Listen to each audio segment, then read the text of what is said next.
It's 12 o'clock, so we're going to get started. If I can have there you go, great. Welcome to our cardio webinar, Identifying and Addressing Food Insecurity in the Medical Setting. I'm Dr. Michael Constant, the Principal Investigator of the Ohio Cardiovascular and Diabetes Health Collaborative, also known as Cardi-OH, and I'm joined by Dr. Sherry Boland, Co-Principal Investigator of Cardi-OH. Founded in 2017, Cardi-OH's mission is to improve cardiovascular and diabetes health outcomes and eliminate disparities in Ohio's Medicaid population. Cardi-OH brings together Ohio's 7 medical schools to identify, produce, and disseminate evidence-based cardiovascular and diabetes best practices to primary care teams.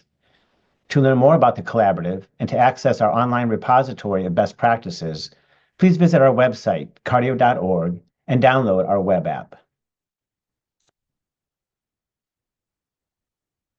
I would like to acknowledge and thank our sponsor, the Ohio Department of Medicaid, and our administrative partner, the Ohio Colleges of Medicine Government Resource Center.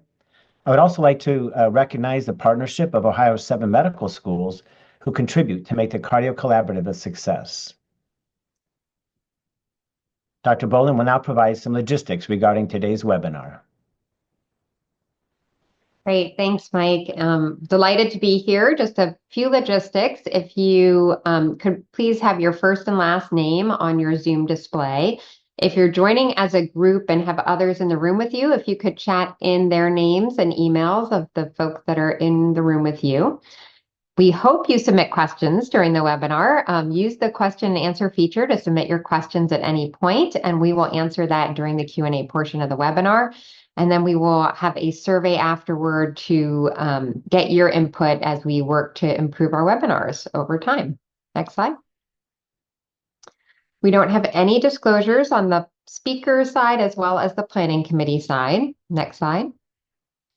If you're interested in CME, when you registered, you clicked that you were interested. So if you haven't registered and you want to get a CME credit, then go to this QR code and register and click that you're interested, and then you will get an email from Cloud CME within the next week for you to claim your credits. If you have any trouble, you can contact Kathy Sullivan. And with that, I'm going to introduce Dr. Zack, who will be moderating our webinar today, and she'll introduce our speaker. Dr. Zack is a family medicine physician and vice chair of education at Cleveland Clinic and faculty at Case Western Reserve University School of Medicine. She serves as the lead of education and dissemination for Cardi-OH, and we're delighted and lucky to have her in that role. Thank you, Dr. Zack, for moderating and getting us started with our speaker today. Thanks so much, Sherry. It's my privilege to introduce our speaker today. Dr. David Holben is a professor of nutrition, the Gillespie Distinguished Scholar and Director of the Office of Food and Nutrition Security at the University of Mississippi. As a registered dietitian, nutritionist, Fulbright scholar, and former U.S. Army dietitian, Dr. Holben has extensive experience working with disadvantaged individuals and households in rural communities, including Appalachia, the Southern United States, and Canada. He has published dozens of peer-review articles and book chapters related to nutrition science, public health nutrition, and the social determinants of health. Currently, Dr. Holben is Program Director and Principal Investigator for Learn Science, an NIH and SEPA-funded kindergarten through grade 2 life science and reading program run through public libraries to improve science achievement. He has had over $4 million in federal and state and industry funding for his work in nutrition-based STEM education for youth and in food insecurity. Dr. Holben's career accomplishments were recognized in 2020 by the Academy of Nutrition and Dietetics with their Medallion Award. Today, we are privileged to have Dr. Holben joining us to present Identifying and Addressing Food Insecurity in the Medical Setting. Well, thank you, Dr. Zack. It is an honor to be here. And although I am in Mississippi, my heart is in Ohio. I spent much of my career in Ohio, and thank you for inviting me to speak today. And today we're going to identify and address food insecurity in the medical setting. And really, I think it's commendable that your group is interested in this, because without food, what would our patients and clients do, or where would they be? So the first thing I'd like to do is just for us to take 1 minute, and I want you to write down or at least think about, after our session today, I want to be able to blank. So I'm going to give us 1 minute.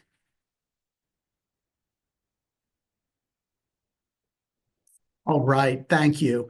I think that's really important because each of us are different. Each of us are in different medical settings. And so identifying what you want to learn will hopefully direct some of your questions for the end of the session and to see if I answer or help you to achieve your goal today. So here are our learning objectives. After this talk, I hope you will be able to state the prevalence of food insecurity in Ohio and the United States, provide evidence-based screening for food insecurity in the setting that you're in, recognize national and local resources available to address food insecurity, and then to educate others on the impact of food insecurity on health and well-being. So I've never been in your shoes, but I'm not sure if you've ever been in this situation where your client, your patient says something about food, and then you either say out loud or you think you don't have any food. And so hopefully we will make some strides towards what do you do when you're in this situation. So if you don't remember anything else from today, I'd like you to remember these 3 things. Food security means food availability, food access, and food utilization. So those are 3 aspects of food security. Is food available in the community?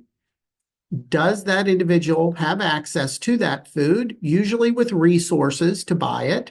And then food utilization.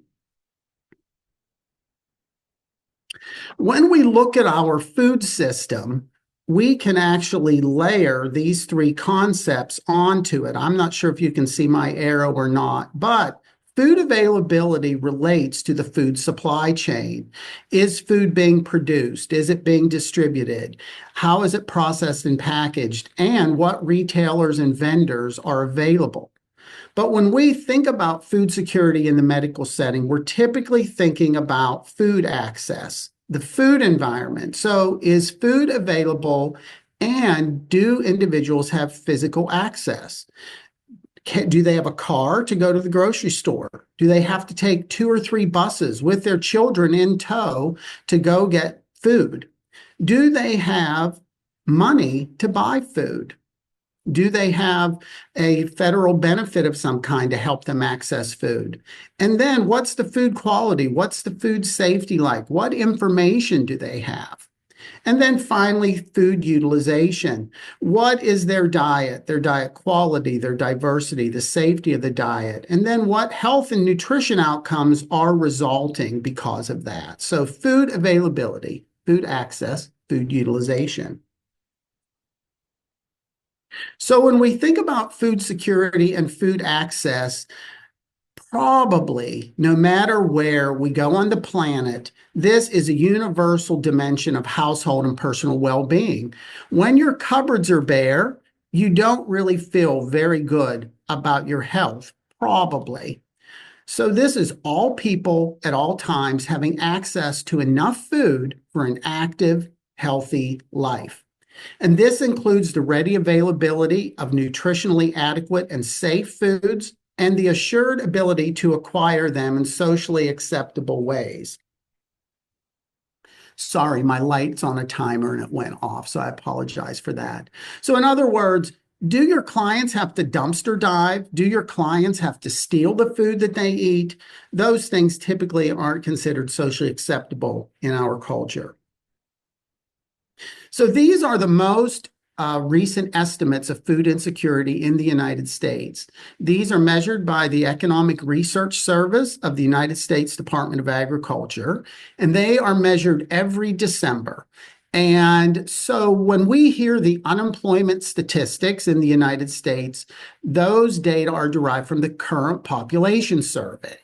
And similarly, these data are also derived from the current population survey, but only in the month of December. And it has been this case since we started measuring food insecurity since 1995. So the most recent estimates do say that about 13.5% of U.S. households are food insecure. So that translates to about 18 million households.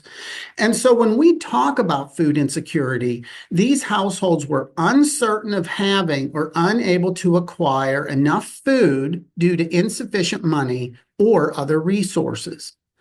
Now, in Canada, they share a similar measurement strategy. They do have different cutoffs than we do, but they call their food security income-related food insecurity to underscore that it's resources that we're worried about.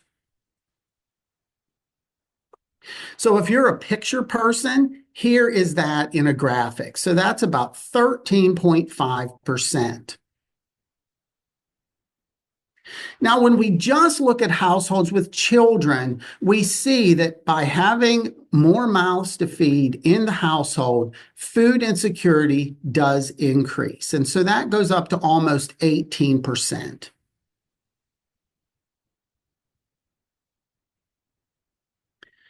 Now, unlike the obesity maps that the CDC has, the coloration is not consistent year after year. So you have to look at each graphic that they do and see what the patterns are. But one year they're purple, another year they're orange, yellow.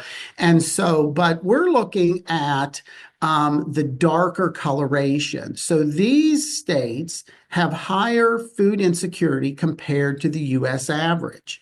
And we look at Ohio, we can see that Ohio is right around the US average, but we'll talk about that a little bit more. But states like Pennsylvania, Vermont, New Hampshire, out here in Minnesota, they have better food security than other states do. Now, for states, the USDA takes 3 years, and that is a moving window. So when the estimates come out in September, October of this year for 2024, that window will be 22 through 24 because they don't have enough data in a single year to estimate the state accurately. Well, what about Ohio? So the US is 13.5%. What is Ohio? Ohio is right here. It's at about 12.8%. So you can see that that's right around the US average, not statistically significantly lower. It's just around that same amount. So at 12.8% of households in Ohio are food insecure.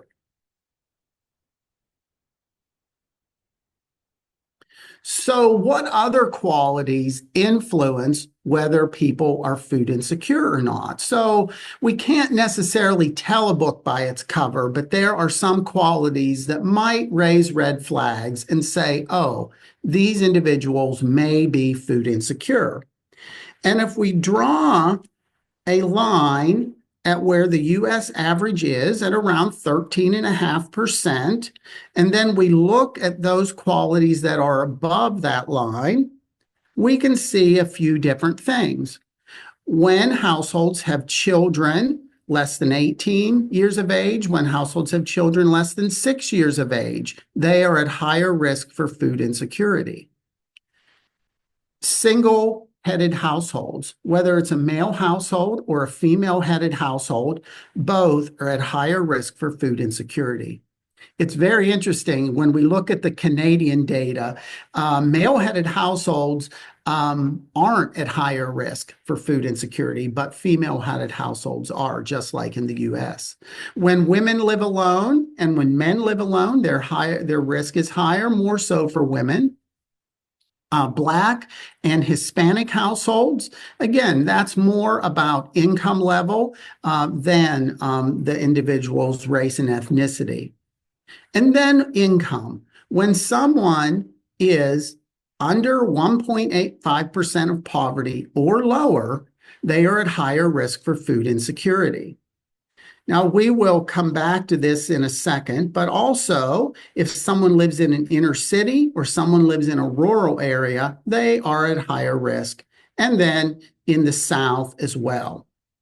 Now, related to income, just to pique your interest with this, 1.85%, that is the cutoff for WIC, Special Supplemental Nutrition Program for Women, Infants, and Children. 1.3, that is the cutoff for SNAP, Supplemental Nutrition Assistance Program. So when we have clients, patients that are food insecure, they typically are going to exhibit some coping strategies. So they're going to make trade-offs. They're going to have to choose maybe between buying their medication and buying their food, paying for their electric bill or buying food, paying for their air conditioning, their heating, whatever that might be, or buying food. They might just focus on less expensive foods and have a less varied diet, because it might be easier to go through a drive-through for $5, $4 to get a lot of calories rather than buying wholesome foods.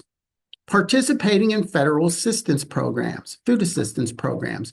These are all voluntary in the United States. So even if you qualify, you don't automatically get a voucher or a coupon.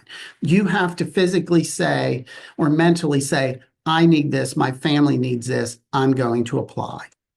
When people start borrowing a cup of sugar from their family or their friends, so they're seeking assistance.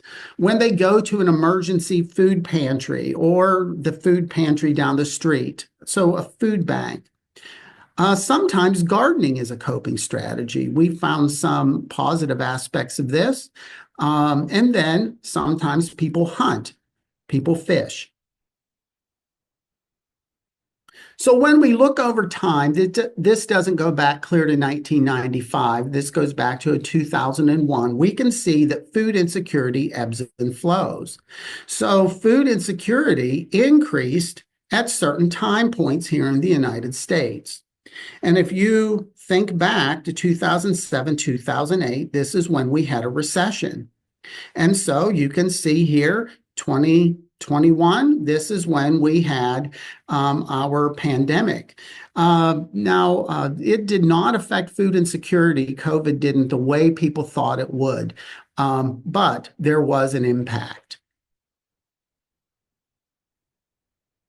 So from a health perspective and socio-familial perspective, food insecurity is associated with physical impairments related to insufficient food, psychological issues due to lack of access to food, and socio-familial disturbances. The first group to really explore this was Hamlin, and that reference is at the bottom. And then we can see that other researchers have confirmed these findings. So what are some examples? So physical impairments might be a disease, fatigue, or an illness. Psychological issues, feelings of constraint to go against held norms and values, stress at home. So in other words, dumpster diving, stealing food at the corner store. Socio-familial disturbances, modification of eating rituals. And so we're not going to have a turkey this year at Thanksgiving because we can't afford one. Disruption of household dynamics, and then distortion of how food is acquired. And I mentioned this under the second bullet as well, but are we dumpster diving? If you look at some cities, they actually put locks on their dumpsters to prohibit people from doing that because they don't want to be held liable for these things. So the U.S. has looked at some of these data with regard to chronic disease. I know most of you work in cardiology and diabetes, family practice. And so the U.S. Did look at data, Christian Gregory and Alicia Coleman-Jensen, and they looked at working age U.S. adults, and then all those adults were living at or below 200% of the federal poverty level. So when we look at food insecurity is associated with a higher probability of these 10 chronic diseases: asthma, arthritis, cancer, cardiovascular disease, COPD, diabetes, hepatitis, hypertension, kidney disease, and stroke. Now, the ones on the same line, I just didn't have enough room for bullet points. So those are separate bullet points. So of those 10 conditions examined, food insecurity is predictive of all 10, and income is only predictive of 3. Sometimes we think, oh, if an individual has a lower income, we can predict things. But food insecurity is a better predictor than income with these chronic diseases. So when we look at disabilities, the CDC did look at this, and they examined the relationship between food security and 5 categories of disabilities: ambulatory, cognitive, hearing, vision, and mental health. I was really glad to see some people from Disability Services and Medicare, Medicaid here. I'm glad to see that you're interested in this. And so adults with disabilities, especially mental health disabilities, are at a higher risk for food insecurity. Across the adult lifespan, across income levels, adults with disabilities are more likely to be in food insecure households than adults without disabilities. Again, in the United States, we measure a lot of these things at the household level rather than the individual level. Okay, so why does this matter? Well, hopefully, the things that I just mentioned related to chronic disease and also disabilities, FRAC does have a toolkit, and this was sponsored by the American Academy of Pediatrics. So they do look at, this relates specifically to pediatricians and childhood diseases, but you can see above that there are several diseases: poor health status, developmental risk, mental health problems, poor educational outcomes are all associated with food insecurity in the pediatric population. So we can see this at all age groups across the lifespan. So how do we screen for food insecurity? I think that's the question at hand. Some of your medical centers, your healthcare systems might already have this as part of your screening system. The first thing is to educate and train yourself. And I'm glad you're here today. And so then follow the American Academy of Pediatrics recommendations. Of course, this is for pediatricians, but these are universal things that you can do with adults as well. And I'll show you some other groups that do screen. And then incorporate these efforts into your practice, and then just practice doing this. Teach your students to do this. I think it's important that we introduce this to medical students early on, and nursing students and other healthcare providers.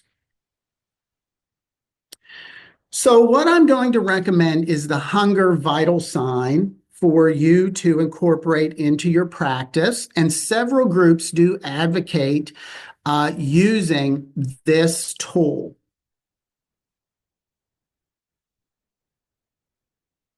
So again, this can be found in that frac.org toolkit. So I would encourage you to access that, frac.org, and then it's the toolkit, AAP toolkit. So who does this? The American Academy of Pediatrics, the Academy of Nutrition and Dietetics also recommend this. Medicare and Medicaid Services, that is the BILLIOUX, BILLIOUX, reference at the bottom. And then the American Medical Association, there are several individuals who do advocate usage.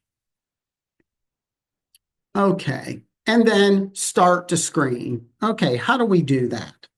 So I want to just read a quote from Hilary Seligman. Some of you may know of her. She's at University of San Francisco Medical Center. I think she's one of the most well-respected food security researchers. She is a medical doctor in the Department of Medicine and Endocrinology in San Francisco. And she says this: "It is often difficult for parents to talk to clinicians about food insecurity in their household. So I always start the conversation with, food is important to your health. I want to make sure you have enough food and the right types of food. So I ask all of my patients these questions. So this is definitely a sensitive issue, just like other issues that primary care practitioners deal with. And that quote is in that toolkit from Dr. Seligman. And you can look up at PubMed. She has several publications, especially related to diabetes. So these are the two questions. These are simple, only take less than a minute to ask. Within the past 12 months, you worried that your food would run out before you got money to buy more. Often true, sometimes true, never true. Often and sometimes are positive, meaning they're negative. And then never true is a negative response, meaning that's positive. And then within the past 12 months, the food you bought just didn't last and you didn't have money to get more. Is that often true, sometimes true, or never true? Again, the often true or sometimes true trigger that client, let's say, getting a point, and getting a point isn't good. Now, these are two of the questions that also are part of those estimates that I talked about. That's part of the current population survey. There are 10 questions for households with adults and then 18 questions for households with children.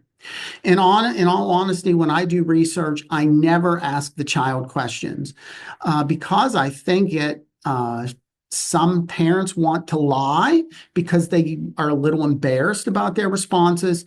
And plus, I don't want them to think that I'm triggering something for child protective services, that, oh, they're not feeding their family. So I just don't ask those. And the IRBs definitely, there's no questions about that, but both are validated. So this would be up to you. But these are two questions from the 10 or the 18 item food security survey that both the US and Canada uses. These two were validated by Hager and others in 2010. So here is a potential add-on. Within the past 12 months, have you used a food bank, a food pantry, an emergency food kitchen? So yes, again, would be a positive response or a negative quality. And so because people voluntarily go here, they're saying, I need food.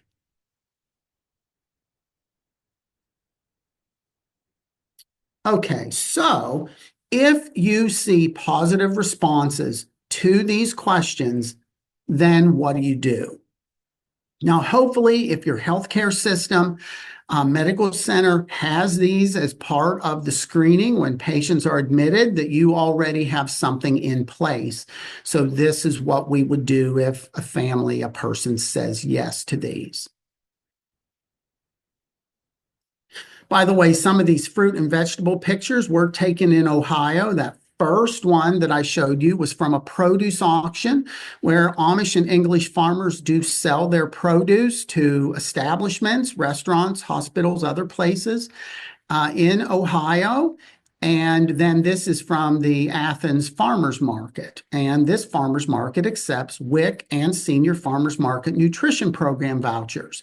And that's where coupons are given to clients so that they can access fresh fruits and vegetables at the market. This market also accepts SNAP, Supplemental Nutrition Assistance Program. So near you, there are probably community-based programs, definitely federal programs, and ways that you can improve food insecurity. When I was in Athens, we did develop handouts for family practice physicians that they could have in their office so that they could then give them to clients to say, this is how you apply for school lunch program. This is where you can get food at a food pantry. And so we gave the physicians gave these to the clients so they would have practical ways to help their clients. So these are some of the programs that we did put on handouts. So that's Supplemental Nutrition Assistance Program, or SNAP. We're hearing a lot about this in the news because of the voucher programs, or not voucher, well, anyway, prohibiting soda pop, but allowing rotisserie chicken. And some states are signing on to that. Then special supplemental nutrition program for women, infants, and children. We call that WIC. Now, SNAP is an entitlement program, meaning if your client has a certain income based on a certain family size, they automatically qualify or are entitled to this program. But it's not automatic. They have to go sign up for it. Whereas WIC is a nutrition program. And so they have to have a nutrition problem. If I interviewed all 400 of us today, I could identify a nutrition problem in everyone. And so it's really easy for people who qualify based upon their income to qualify for WIC because they will have a nutrition problem as well. Undoubtedly. Now, how does WIC and SNAP differ? Well, WIC gives particular foods that the clients are permitted to purchase with their WIC voucher. So it says if you are a child less than 5, you can get this, this, and this. If you're a woman who's pregnant or lactating, you get this, this, and this. If you choose to breastfeed, rather than to have formula, you get this. So it is going to specify the foods that must be purchased at the grocery store, bodega, whatever it would be. Childcare meals. So there are meals that daycare centers can qualify for. Of course, there's Head Start, school breakfast, and the lunch program, after school meals. Summer nutrition program, this is not available in all communities, but then it is available in many. And this is when meals are provided at, let's say, libraries or schools or other places. Now, this specifically mentions the pandemic, but we can just talk about disaster situations. If there is a disaster in a community, and you'll hear this on the news, it will say that disaster SNAP has been activated. And so then everyone qualifies, regardless of the income. So after 9/11, executives with very high incomes still qualified for SNAP in New York City because of the disaster situation. So what can we do to combat food insecurity? Well, I would say refer those in need to appropriate federal and local programs. So I would encourage you to explore what programs are in your community. Are there some food-based programs at churches, recreation centers, schools, health clinics? Are there some economic assistance programs? So are they helping people to improve their economic well-being through job training or whatever it might be? So the grant that I mentioned, or that was mentioned in my bio, we are actually doing science education in children, K through 2, so that they can be equipped with science knowledge. Hopefully they will then choose science, engineering, medical careers to improve their economic well-being as they grow into adulthood. And also, can they make better healthcare decisions because they understand the science behind medicine? And then how do people access them? And so I think we all can do this. You don't have to be a social worker to teach people about these programs. I think we can all help clients to access them. But we do want to partner with social workers, with registered dietitians. We do want to network with each other. What are you doing? How can you collaborate maybe with a food as medicine program in your health center community? And then can we be advocates? And I think advocacy and public policy is arguably everybody's business. And buses stop at railroad tracks now because people thought it was a problem when the buses were getting hit. And so we've all watched Schoolhouse Rock probably as kids and know how a law becomes a law. Okay, I wanted to leave some time for questions, but before we do that, I want to just have you look back at what you wrote down and say, did I achieve my goal? Didn't I achieve my goal? Can I state these things that Dave said we were going to be able to do at the end of the session? Can I state the prevalence of food insecurity in the US? That's 13.5. Can I state the prevalence of food insecurity in Ohio? 12.8.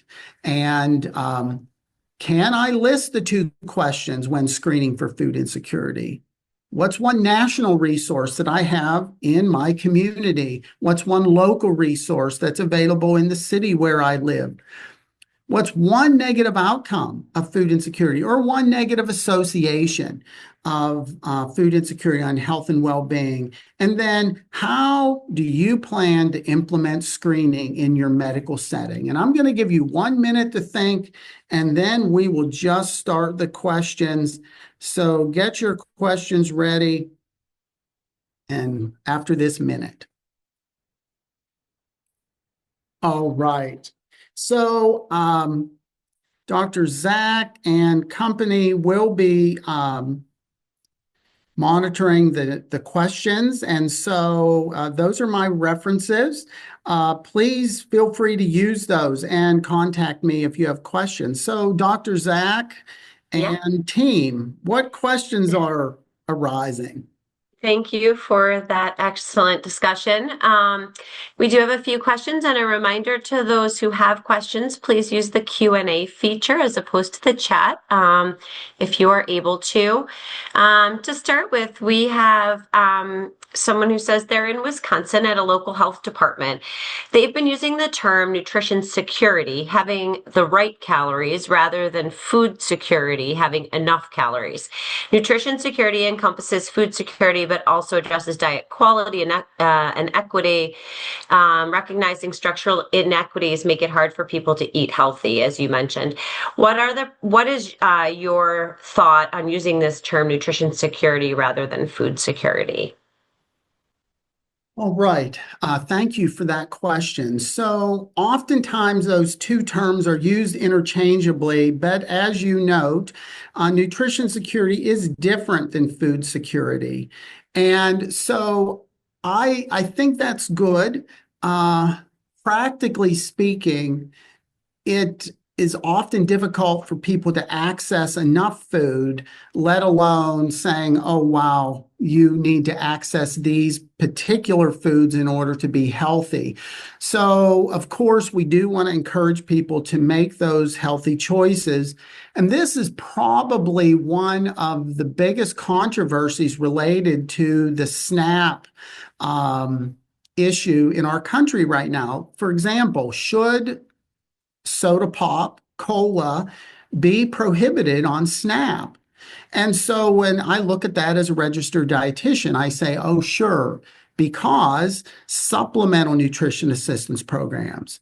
And yet, if I'm homeless or I don't have a refrigerator, or if I'm a person with diabetes and don't have access to food, or I'm sick and can't eat, drinking soda pop might be a good way to maintain my blood sugar. If I'm homeless, that's something that doesn't spoil. So I think this is why there is a controversy with, let's say, requiring people to choose healthy foods. But I think it's a good practice. And I think educating people on how they can wisely spend their SNAP dollars and have a more nutrient-dense diet. But yeah, it is a touchy issue. Are there any early projections for impact on food insecurity as a result of the current administration's policies? Well, if you look at the food security numbers, they don't necessarily fluctuate with administration. They usually fluctuate with economic problems. So no, there is not any projections. We will measure these numbers in December of 2025. And so we'll see what happens with a change in policy A, B, or C.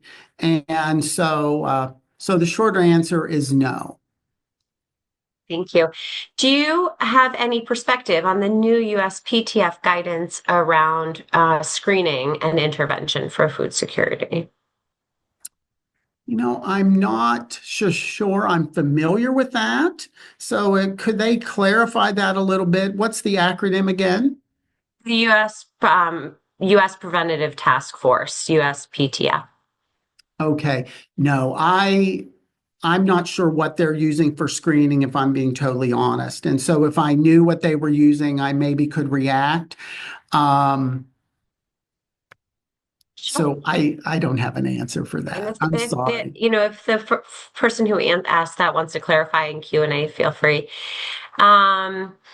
How do we create a safe space for parents to speak honestly about needing help with food insecurity in their homes? Many don't speak out in fear of being reported, as you mentioned earlier. Yeah, that is really key. I think establishing trust with the client is really important. I was a pediatric dietitian from 1987 to 1992 at two major pediatric institutions in our country. And really establishing rapport and trust among the clients is first and foremost. And yet we do see neglect sometimes when people are skipping meals. But I think establishing trust is important. And again, I just don't ask those questions. I ask the questions about the adults in the household or the households in general, and then can make inferences from that.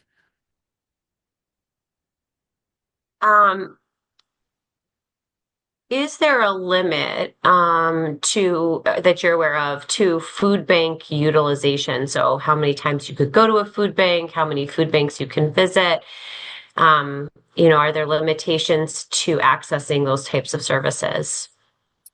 Thank you for that question. That's all going to be food pantry specific. And so I'll just give some technical nomenclature. So the food bank is the huge parent warehouse where food is stored and then made available to food pantries. And so commodity foods might be sent to the food bank, and then the food pantry goes and buys or gets those donated, however it works.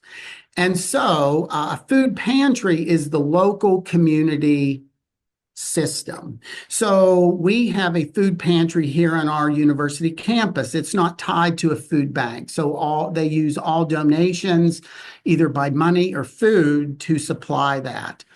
And so some churches, some food pantries might have rules, whereas others don't. And so that's all going to be food pantry specific. And that's something that you could help your clients figure out and just ask the policy of the food pantry in your community. So that's all going to just vary by community. There's no national standard. So just to loop back on the task force recommendation, a couple of folks have posted it, and what I can share is that the U.S. Preventative Service Task Force concludes that the current evidence is insufficient to assess the balance of benefits and harms of screening for food insecurity on health outcomes in the primary care setting. So while if you haven't had the opportunity to read the report, asking you to comment on it is probably not reasonable. I just wanted to share that with everybody who is joining, that, while they're sort of saying the evidence doesn't support it, it's really, there's not adequate evidence to say for or against at this time for the USPTF guideline. So, and the link is there. If you'd like to look at the webinar chat, you can read it for yourself. So for anybody who's interested, but how, Dr. Holben,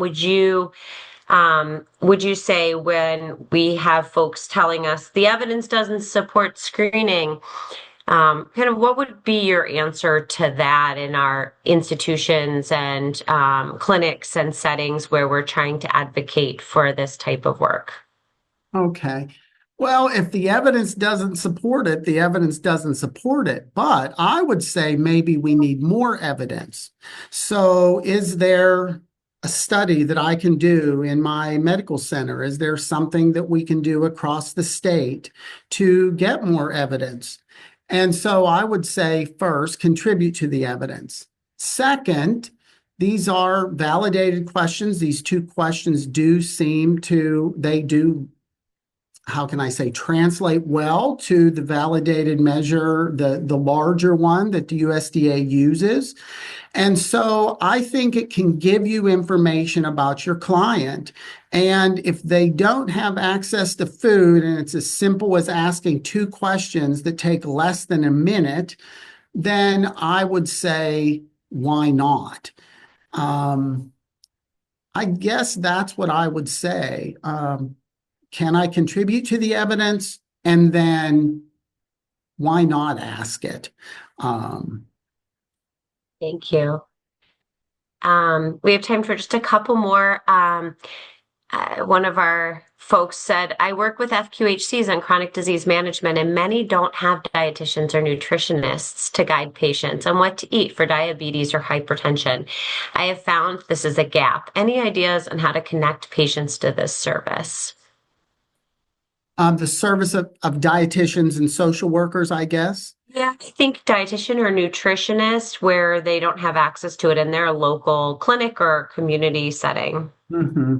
Yeah, so I think this is a matter of establishing partnerships and collaboration. I think it's also a matter of policy and advocacy.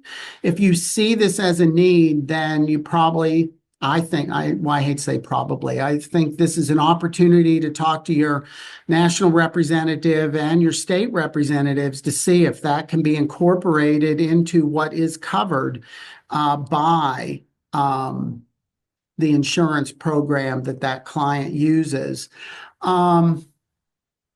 Yeah, and then of course there are certified diabetes educators where the scope of practice, they can maybe comment. Now, I'm an advocate for dietitians, but yet if a person has training and their scope of practice permits them to practice in that area, then I would encourage that is maybe an opportunity as well. But I would say advocacy and partnerships. Wonderful. Thank you.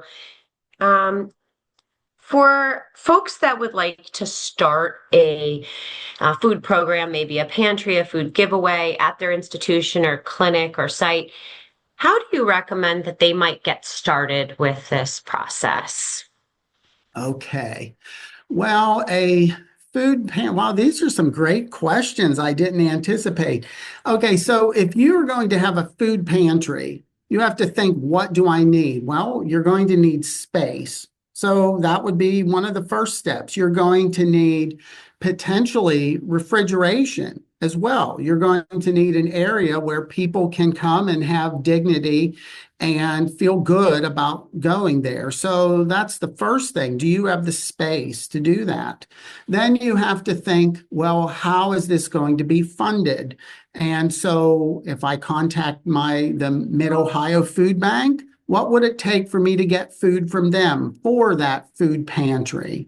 Is there a foundation in place that we can use? Is there funding available somewhere to establish this? And then, as was asked before, what will the policy be? Can this be every time the client comes to the clinic? Or is it only monthly or whatever that might be? So I would look at that. And then if you're working with clients who have physical problems, is there a way for them to get the food home? Are you going to deliver that food? So there's a lot of logistics, I think. Also, nomenclature matters. I believe I'm correct with this. I don't want to quote the statute verbatim, but the word pharmacy is a protected term, whether it's with an F or a PH. And so you can't have a food pharmacy at your medical center because that violates the Ohio statute, because the pharmacists have said that tends to indicate the practice of pharmacy. And so you'll want to make sure that you name your facility appropriately as well. So I would say space, and then funding, and then also who is going to actually do this? Who's going to pass out the food? Do you have any thoughts around the idea of kind of the utilization of food prescription or that the idea of that type of thing. So, kind of making directed recommendations to folks about what foods to access and what to eat. Well, I'm not an expert in this area, but I think the evidence is suggesting that there are some benefits to having a food prescription as far as diet quality.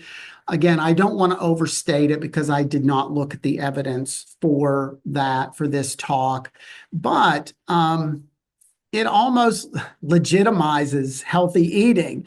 And so I think our patients, our clients take what we say seriously.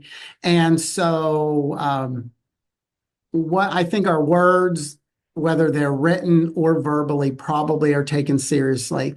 But I think that's all I'll say. There are probably other experts in this virtual room that can answer that question better than myself. Thank you. Well, I think